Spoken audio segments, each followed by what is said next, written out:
이 친밀한 관계의 성폭력에서 이제 MMPI에서는 주로 PTSD로 많이 보기 때문에, 힘들다, 그런데 어떻게 이제 우울하고 불안하고 관계에 대해서 굉장히 위축되어 있고 사람들을 의심하고 이런 것들이 이제 각각의 증상에 따라서 더 이제 많이 나타날 수 있는 거다 하고 이제 MMPI에서는 보는 거죠, 대략. 그리고 실제로 이제 이 관계에서 보는 부분에서는 이제 성폭력에 대한 이 부분에서는 윤리적인 문제, 그다음 신고를 할 거냐? 그럼 어떤 윤리적 이슈가 제시될 거냐? 이제 윤리 문제에서 우리가 이걸 더 다룰 거예요, 부분들. 그 슈퍼바이저에서는 어떤 역할을 할 거냐? 이게 이제 굉장히 이슈로 나올 수 있는 그런 문제죠. 그래서 지금 현재, 근데 이제 우리가 신고를 하면은 명확하게 돼요. 근데 이제 문제는 뭐냐면, 신고를 하면 되는데, 이 폭력을 당하신 피해자들이 신고를 하지 마라. 쉼터를 연계하면 좋은데 쉼터도 안 간다 이러는 거예요. 그럼 원래 이거는 신고를 하게 되면은 현재 아동보호 전문기관에서 격리를 시키는 거죠, 법적으로.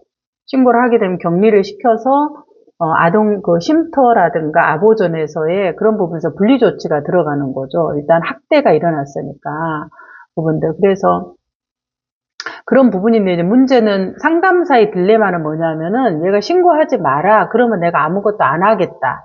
뭐 이렇게 얘기를 해버리니까 상담사로서 고민이 되는 거예요. 그래서 지금 여기서 나와 있는 악몽으로 불면 증상, 멍하다, 그다음 여기서 나와 있는 호소 문제가 계속 이제 이런 지금 여러 가지의 이런 뭐라 그러나 나와 있는 이런 뭐 조건들 있잖아요. 자해, 그다음에 잠이 안 온다. 그 다음에 뭐, 또, 뭐라 그러나. 계속 이제 악몽에 대한 부분이 나와서, 아까 뭐, 악몽, 수면장애인데, 이거는 굉장히 지엽적인 거죠. 이것은 PTSD에 대한 증상의 하나로 악몽에 대한 부분이 나올 수 있다. 이렇게 보는 거죠. 전체적으로.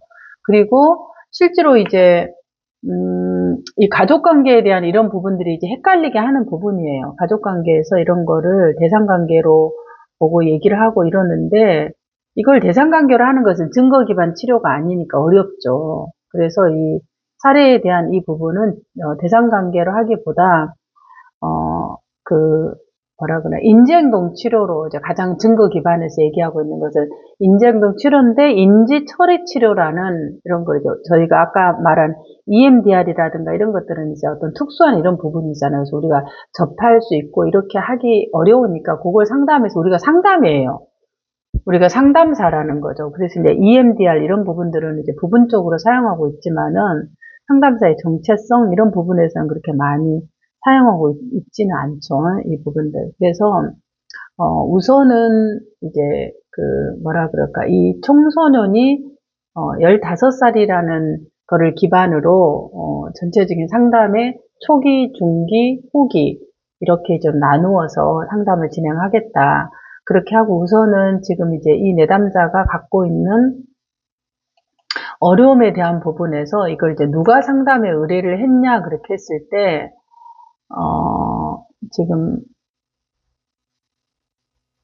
학교 상담 선생님과 상담 도중에 일어났죠. 그러니까 일단 학교에서 이 부분에서 학교의 윗센터에서 상담 도중에 일어난 거예요. 그러니까 학교에서 이 부분이 일어났기 때문에 이 부분에서 학교에서 이걸 상담사가 도중에 일어난 거기 때문에 이 부분에 대한 것들을 상담사는 우선 이걸 혼자서 하는 것이 아니라 학교 기관에 이런 부분에 대한 것들을 어때요? 있었다는 것들을 일단은 보고를 해야 되겠죠. 근데 이제 이걸 하기 전에 이 내담자에게 설명하는 과정이 필요하다. 그래서 지금 피해자들이 갖는 두려움, 보복할까에 대한 두려움, 그 다음에 또 가족들이 나로 인해서 어려움을 당할 거에 대한 두려움. 이제 이 공포가 더 커지는 거예요. 노출을 하게 될 때. 그래서 지금까지, 그리고 지금 현재 폭력이 또, 일어나고 있는지, 지금 현재 일어나고 있는지, 과거에 일어났는지를 상담자가 조금 더 탐색하는 것이 필요하다는 거죠. 지금 이거 보면 범행을 저질렀던 때 이렇게 이제 얘기를 하는 거를 보면은 과거에 일어난 이런 부분으로 얘기가 되어져요. 그래서 조금 더 이것이 현재도 일어나고 있는지 아니면은 과거에 일어났던 건지 이런 부분을 확인해야 할 필요가 있고 그리고 지금 현재에서 일어나지 않았는데 과거에 일어났던 것들이 계속해서 떠올라서 잠이 안 오고 과거에는 이렇게 하고 현재도 악몽을 꾸고 있다. 이제 현재에서는 이런 어려움들이 있는 부분이죠. 그 다음에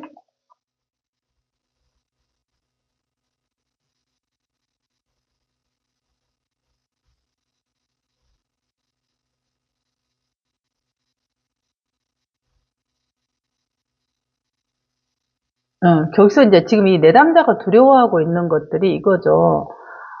부모한테 이제 얘기를 했는데, 이렇게 했는데, 말도 안 되는 소리 하지 마라. 너가 오해한 거라고 이야기했다고 함. 그래서 이제 정말로, 알려서는 손가락질 받고 아들이 처벌받을까봐 계속 입을 열지 않았다. 그래서 그런 일이 일어났다는 사실을 믿고 싶어 하지 않는다. 이제 부모가 그렇게 생각하는 거죠. 자, 그래서, 지금이 이제 과거에 일어난 거죠. 지금 여기서는 오빠가 20세고, 이런 부분이니까. 과거에 일어나고 현재는 이런 부분들에 대해서, 계속 이제 두려워하는 거죠. 그래서 이제 이 두려워하고 있는 이 부분에 대한 것들을 내담자가 뭘 두려워하고 있는지를 일단은 얘기를 해서 지금 현재,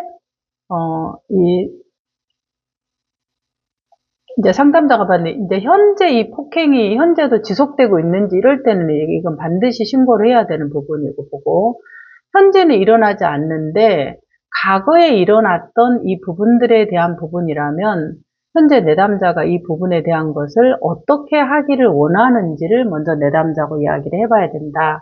그래서 현재 이 내담자가 이 성폭력에 대한 부분에 대해서 현재 미치고 있는 영향력들, 이런 것들을 얘기를 해서, 만약에 신고를, 그때 이제, 만약에 한다 그러면, 뭐가 좀 두려웠는지, 만약에 신고를 하지 않고 지금까지 시간이 지나서 지금 현재 온 상황들에서 네 말처럼 신고를 하지 않았는데, 네가 생각하는 이런 두려움이나 이런 것들이 감소가 되었는지, 이런 것들을 이제 상담에서 다루면서, 원칙적으로는 이런 부분들이 이제 범죄라는 것들을 이 내담자가 알고 있는 건지, 만약에 이걸 내담자가 신고하지 않고 그대로 둔다면은 그런 그 오빠의 범죄가 묵혀지는 건지, 그리고 그것이 오빠에게 도움이 되는 건지, 이것들을 이제 상담해서 내담자하고 이야기를 하도록 하는 것이 필요하죠. 그 다음에 두 번째는 지금 이 부분에 대한 것을,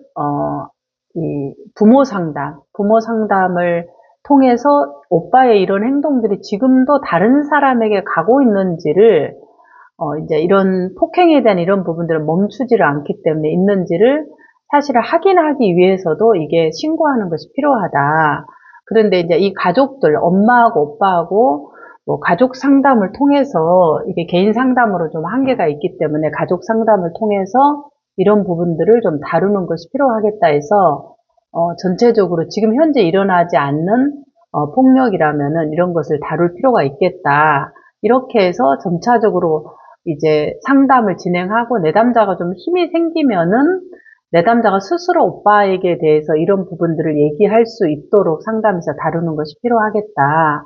그렇게 하고 이제 지금 현재 이 내담자가 두려워하고 있는 그런 이제 악몽에 대한 이런 부분들, 이런 계속적으로 일어나고 있는 PTSD 이런 부분들은 아까 말하는 이제 안정화기법이라든가 그 다음에 또 호흡법이라든가 이런 거를 통해서 일단은 뭐가 이제 두려워서 지금 계속해서 이렇게 악몽들이 일어나고 있는지 이런 부분들에 대한 것이 좀 필요하다. 이렇게 전체적으로 해야 되겠죠. 그래서 여기서는 어떤 이론에 대한 이런 것을 아까 제가 말한 증거 기반 치료에서 얘기하는 그 부분을 좀, 이렇게 가져오는 것이 조금 더 적절한 치료라고 보아집니다. 대상관계 이론 이런 부분에서는 조금 증거 기반이라고 보는 건 좀 어려울 것 같아요. 이 부분에 대해서.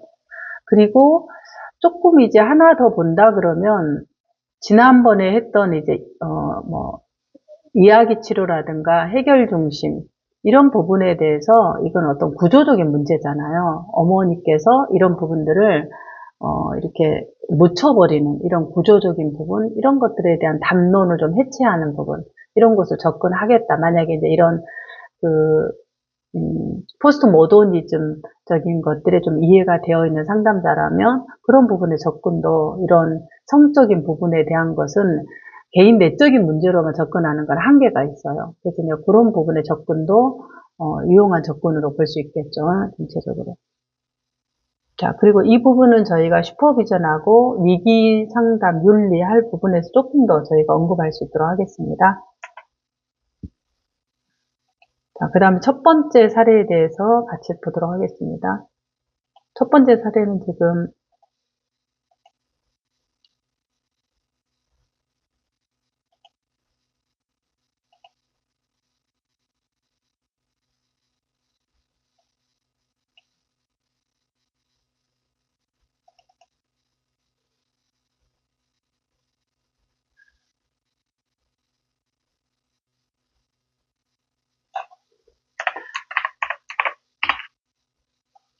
사례를 봤을 때 MMPI 척도가 올라가 있지 않는 것은 굉장히 이제 어렵죠. 그럴 때는 우리가 이제 진단을 고려해 본다 그럴 때, 이 올라가지 않는 것들은 내담자가 이제 인식하지 못해서 그럴 수 있고, 아니면 만성화되어 있어서 자기에 대한 이런 것들을 인식하지 못하는 부분으로 볼 수 있습니다 하고 이제 가정적인 추론으로 보면 돼요. 이걸 이제 높이 뜨지 않아서 특별히 진단할 건 없다 이렇게 하는 것보다는 전체적으로 상승하지 않는 그런 요인으로는 이러이러한 부분들이 가설적으로 볼 수 있을 것 같습니다. 그래서 내담자가 자기에 대한 어떤 인사이트, 문제 인식 능력 이런 것들이 굉장히 조금 이렇게 좀 낮아진 경우도 볼 수 있겠고, 아니면은 이게 만성화되어져서 본인에 대한 문제 인식 이런 것들이 좀 떨어져서 그럴 수도 있겠고, 그래서 그렇지만 이제 이런 자료를 면담을 기준으로 본다면 이러이러한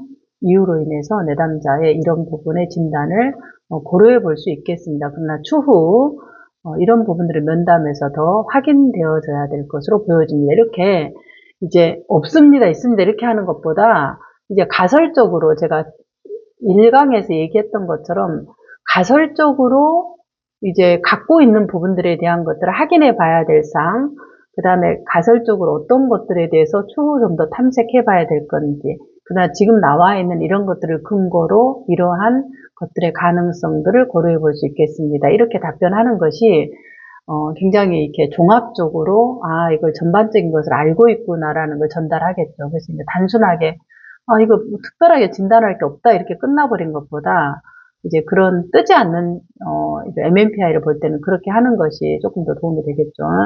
자, 그러면은 지금 이 사례에 대한 부분들을 같이 한번 보겠습니다.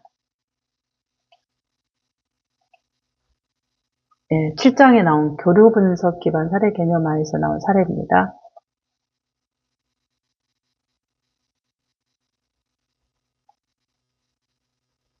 선생님들에게는 사례가 보여지진 않죠. 지금 제가 다시 공유하겠습니다.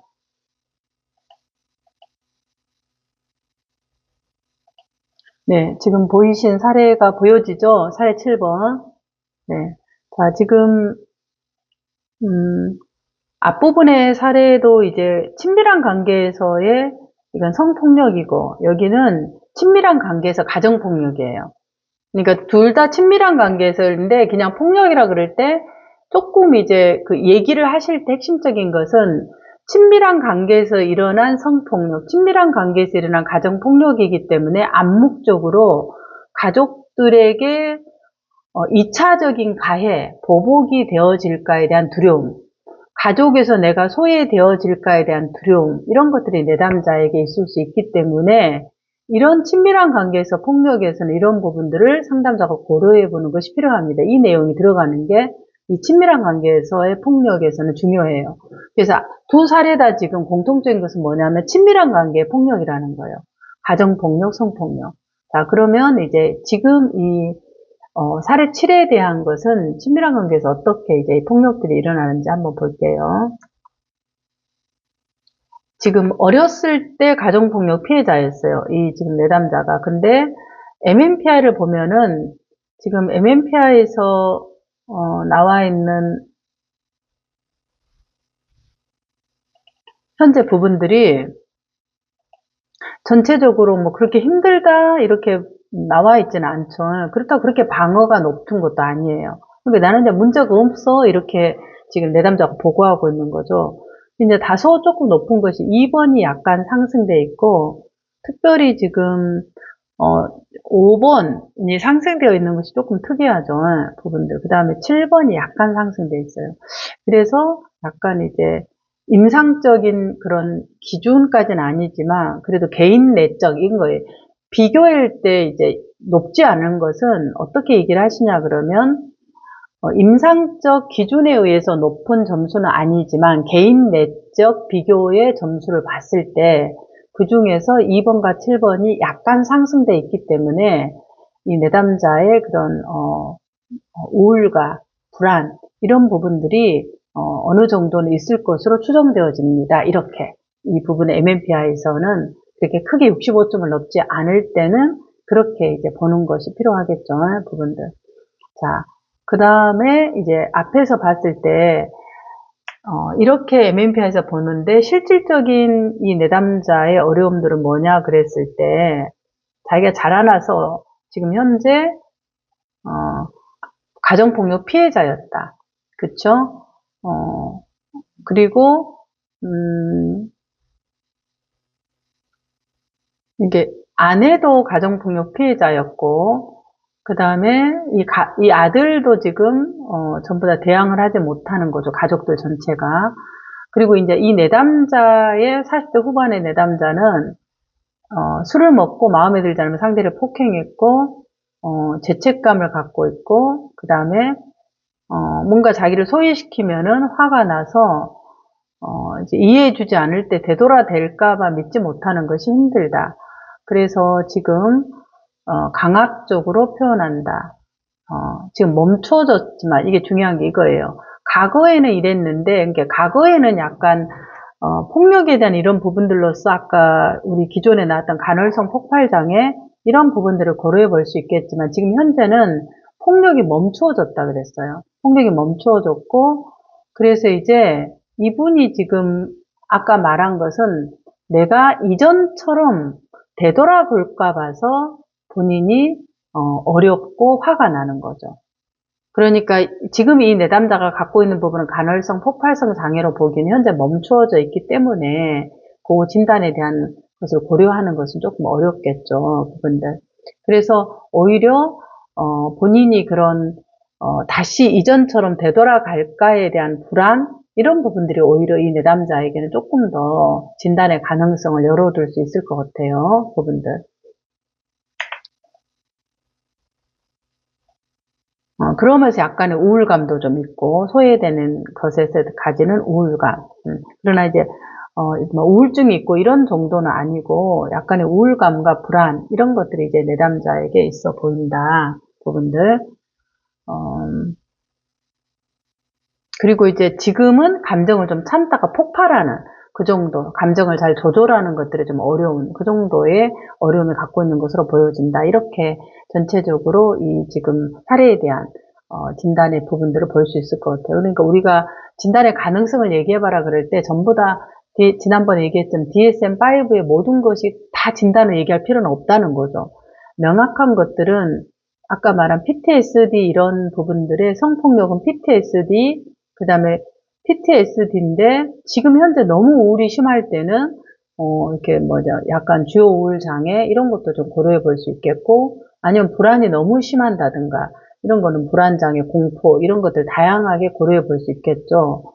그런데 이제 그러지 않는 경우에는 약간 이제 경향성 이런 우울감 이런 정도가 이 내담자에게 있어 보인다. 이렇게. 그러니까 이 사람은 진단 내릴 게 없어요. 이런 것보다 전체적인 MMPI에서 보여지는 2번, 7번의 약간의 상승과 별로 내가 힘들지 않고 있기 때문에 이런 약간의 상승이 이 내담자가 그런 소외될까에 대한 그런 불안감, 그로 인한 약간의 우울감들이 있을 것으로 추정되어집니다. 이 정도로만 진단의 가능성들을 고려해 볼 수 있을 것 같아요. 부분들.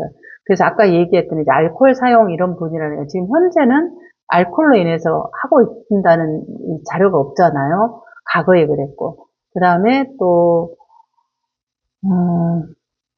이제 지금은 자기를 인정해주지 않는 것에 대해서 화가 나는 거고, 나를 소외시키는 것에 대해서 화가 나고 참다가 폭발하는 그런 인정받지 못함에 대한 부분에 대한 오히려 이 내담자의 불안, 우울 이런 것들이 조금 더 이 내담자에게 이제 진단의 가능성을 좀 열어두는 그런 부분이라고 보아집니다. 자, 그러면 여기에서 이제 사례 개념화를 조금 이제 하는 걸 한번 같이 볼게요.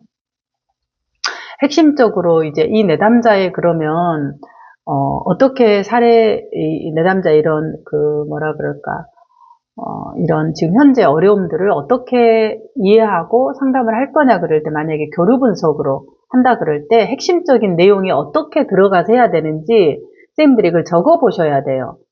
이걸 자기가 한번 딱 이렇게 글로 적어서 그거를 3인조 연습할 때 자기가 쭉 얘기를 해봐야 돼요. 근데 지금 이제 오늘 얘기하신 선생님들을 보면은 그 이론적인 원인과 목표 이런 부분들의 키가 되게 많이 이렇게 좀 빈약하다 그렇게 보여져. 그래서 이제 그런 부분을 자기가 주요한 2개 이론을 적어서 핵심적으로 적어서 그 다음에 그것들을 연습을 해봐야 돼요. 그 각 사례별로. 그걸 3인조에서 하는 거죠. 자, 그래서 이제 한번 교류 분석을 해볼게요. 자, 내담자는 지금, 이제, 뭐라 그러나. 지금 현재 이 내담자의 행동, 이런 것은, 아버지하고 연결되어진다. 그래서, 이제 이 내담자의 이런 부분들이 이제 인생 각본이 나와야 되죠. 여기 핵심적인 교류 분석에서는. 그래서 어떤 이제 인생 각본이 형성되냐면 아까 자아 구조를 분석한다겠죠. 구조 분석. 그래서 폭력성을 학습하다니까 비판하는 자아가 뭔가요? 비판하는 자아는 상대방을 위협하고 협박하고 명령을 따르게 하는 방식으로 나타났으며 좌절 욕구가 올라올 때마다 자신의 욕구대로 상대에게 막말을 하는 어린이 자아가 발현되었다. 그러니까 이제 이 내담자가 뭐라 그럴까 지금 막 이렇게 함부로 얘기하고 이런 부분들을 이 교류 분석에서 볼 때는 이제 그 FC 프리 차일드 막말하는 굉장히 이제 어떤 선이 없는 이런 부분의 자아가 발현된 것으로 얘기를 하는 거죠. 부분들. 그 다음에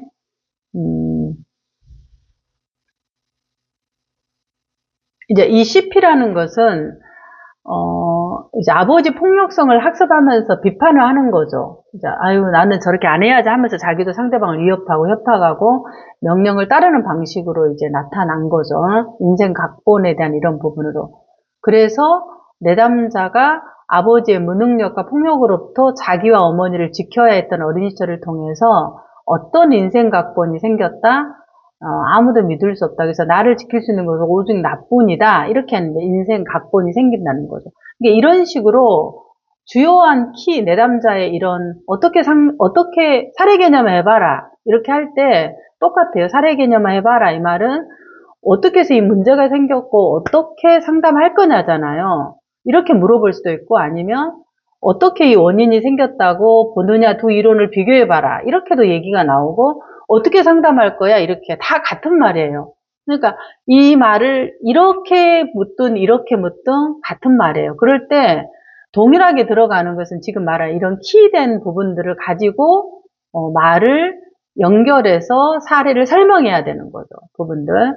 그래서 성장 과정에서 생기는 이제 이 내담자의 인생 각본 있잖아요. 신념. 이것이 아까 말한 무의식에 억압되어서 타인과의 관계에서 동일한 패턴으로 나타나서 어때요? 지금 성인기까지 지속되는 인생 각본이 자신의 뜻대로 되지 않는 스트레스 상황 속에서 촉발된 거죠. 지금 어디서? 직장에서 촉발되어진다. 근데 기본적인 거 인생 각본 그 다음에 어때요? 아까 말한 이 내담자 이런 행동을 FC, CP로 설명을 하는 거예요. 그래서 나는 교류 분석 상담으로 어떻게 상담할 거야? 인생 각본이 이렇게 형성되었으니까 인생 각본이 비판적 자아가 자기 마음대로 하는 자아임을 인식하도록 하겠다. 그리고 타인하고 교류하였던 자아 구조. 아까 우리가 자아 구조를 분석한다 했죠. 깨닫게 해서 내담자에게 스트로크, 인정 자극을 보내고 그 다음에 상담자를 통해서 경험한 스트로크, 인정 자극을 나에게 적용시켜서 타인에게도 해볼 수 있도록 격려하겠다. 그래서 대화 방식에서 어른자, 여기서는 아까 말했잖아요. 어른자, 다시 아까 목표에서 보면은 A가 자율적으로 할 수 있도록 하겠다가 전체 상담의 목표잖아요. 그러니까 어른자를 활성화하는 방안을 제공하고 그동안 자신을 지배해왔던 비판적 자, 너 이러면 안 되지. 그래서 이렇게 비판적 자와 정제되지 않고 막 함부로 얘기하는 것을 교류 분석에서는 FC라 그래요. 자유롭게 선의 없이 하는 거. FC 이런 것을 상황에 맞게 조절해서 아까 게임으로 한다 했죠. 게임에 빠지지 않고 이 게임이라는 우리가 말한 무슨 리그 오브 레전드 이 게임에 빠지는 게 아니라 그 게임 분석이라 그랬죠. 게임에 빠지지 않고 새로운 재결단을 통해서 가족과 타인들의 관계에서 자율성 핵심은 이제 목표가 자율성이잖아요. 자율성을 획득해서 어른자로 가게 하는 거예요. 도우려고 할 겁니다. 이렇게 하면은 이 핵심적인 이 키에 대한 부분이 인생각본, 그 다음 내담자의 문제를 FC, CP 이렇게 되었다. 그래서 어떻게 한다? 교류 분석으로 이 똑같이 나온 것을 이제 빨간 색깔로 지금 이렇게 본 것을 파란 색깔로 하는 것이 뭐예요? 상담의 이게 이제 원인이죠. 그 다음에 이건 이제 상담의 목표가 되겠죠. 그래서 어른자로 활성화하겠다 이렇게 보는 거죠. 자, 그러면 이것을 갖고 이제 다시 상담 목표를 다시 정리를 해보면 방금 얘기한 것처럼 하셔도 되고 만약에 상담의 목표로 한다 그러면 어떻게 해요? 여기서는 자율성이라겠죠. 자율성은 뭐예요? 내 삶에 내가 책임지고 내가 스스로 하는 거다. 그래서 생활각본, 어떤 자기 패배적 생활각본이 있었죠. 이걸 버리고 나에게 스스로 이제 자발성과 친밀성을 자기가 각고를 한다. 아까 우리가 원인이 뭐라 그랬죠? 자아상태. 세 개가 있었죠. 어른자, 어린이자, 그 다음에 어버이자. 이게 오염, 배척. 이렇게 돼서 문제가 생겼다고 했잖아요. 근데 그런 것들이 이제 적절하게 균형을 잡을 수 있도록 하겠다. 그래서 이고그램 이런 걸 사용한다 그랬죠. 그 다음에 게임과 라켓의 부정적 영향에서 벗어나게 하겠다. 부분들. 그 다음에 이제 생활 각본을 새로운 결단에 의해서 아까 우리가 어떤 생활 각본이 있었어요? I'm okay, you are okay. 이 부분으로 바꾸도록 하겠다. 그럼 이거를 전부 다 하면 좋지만 다 기억이 안 나요. 그러니까 자기가 가장 기억하기 좋은 자기의 언어로 몇 가지를 잡고 연습을 하는 거예요. 그리고 이걸 하기 위해서 어때요? 이고그램이라든가 이런 분석을 하겠다. 이렇게. 그럼 다시 이제 돌아가서 처음에 우리가 했던 이 키 있잖아요. 다시 이제 키를 선생님들이 이렇게 정리를 하는 거예요. 보면서 아 이게 지금 우리가 문제가 왜 생겼지? 생겼을 때 자아 상태가 불균형이 됐지. 자아 상태가 불균형이 되지. 그래서 자아 구조로 분석을 이렇게 해야 되겠죠. 이건 알아야 되고. 그 다음 두 번째 다시 병리가 오염, 베타 이 둘 중에 하나다. 묶어 있든지 너무 경직돼 있든지 어떻게 돼 있는가 봐야 되겠죠. 부분들. 오염돼 있다. 이 내담자 같은 거 오염이 돼 있었죠. 자, 그 다음에 목표는 어떻게 해요? 각본을 제공해서 스스로 자율로 이끌기 위해서 나는 구조 분석과 의사교류 분석을 하겠다. 그래서 상담의 목표를 생활태도 분석까지 해서 I'm okay, you are okay로 가겠다. 이렇게 얘기할 수 있겠죠. 그러면 전체적인 이제 이 지금 핵심적인 키워드를 가지고 연결하는 거예요. 그래서 사례를 갖고 적어 보셔야 돼요. 적어 보고 그거를 갖고 3인조에서 연습하면 그 면접자들이 물어본 부분에 자기가 안 보고 그대로 사례 개념을 해보셔야 돼요. 사례 개념화가 되어야 슈퍼비전을 할 수 있고 상담 목표를 할 수 있는 부분이죠. 그래서 그런 부분을 핵심적인 키워드를 가지고 해본다. 부분들. 아까 우리가 봤던 이제 I'm okay, you are not okay 해당되는 것에 그런 부분들은 대표적인 것들이 MPD죠. MPD. 그 다음에 나도 괜찮지 않고 너도 괜찮지 않다. 이런 것들은 이제 우리가 주로 뭔가요? 그 A군 성격장애 해당되는 분들이 거의 다 해당되죠. 여기 전체적으로. 그래서 이제 이 실습 해당되는 이런 부분들을 그대로 연습을 해보고 지금 이제 이 교류 분석이 또 이제 정신분석과도 비교할 수 있지만 인지행동 접근하고도 비슷하잖아요. 왜냐하면 교류분석 자체가 인지치료적인 부분이에요. 처음에 우리가 이렇게 얘기했던 정신분석 뿌리에서 나왔지만 또 인지행동 접근의 부분이죠. 그래서 이 두 개하고 비교를 해보는 거죠. 이렇게 여러 개를 비교를 해보는 방식을 통해서 우리가 할 수 있다. 이렇게.